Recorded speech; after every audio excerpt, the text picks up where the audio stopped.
In the meantime, Daniel Crawford's community is mourning. Residents and family say the young soldier was a beacon of hope. Ramada Lyons reports. To know that he was taken away from us in such manner, it is really, it leaves a dent in the community. A dent evident on Wednesday. Brandsland District in Spalding, Clarendon was the picture of pain, stillness, grief, disbelief. The news of 24-year-old Daniel Crawford's murder was painfully fresh. The soldier was described by many as progressive and respectable.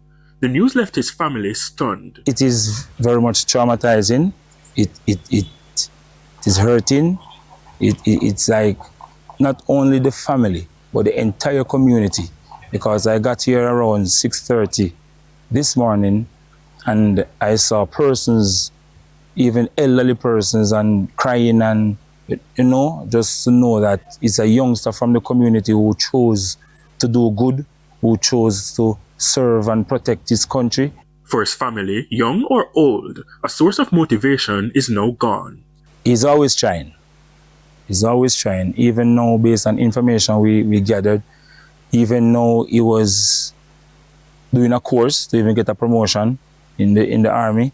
So he's always trying. He always encourages his younger siblings or his family to try. Just try, give it a try, Frustrated, one resident says violent attacks on innocent Jamaicans shouldn't go unpunished. It rocked the whole Brandland community. So, boy, I know we need some more justice in Jamaica. We need the police them to be more vigilant and think on what's going on.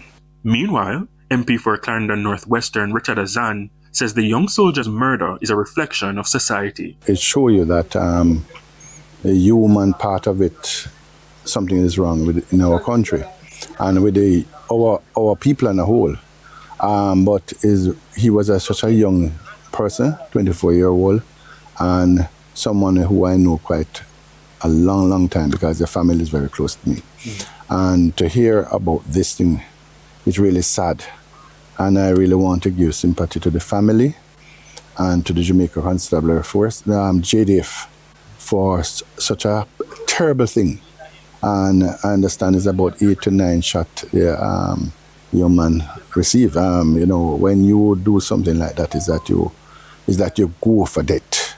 He wants full cooperation with lawmen to assist with their probe. I'm calling on the country and those who know to provide information to the police that we can find a way to deal with this criminal. Because it is so sad that a young person who just in his 24 trying and to help his mother and the rest of the family, and such a thing happen. Ramada Lyons, TVJ News.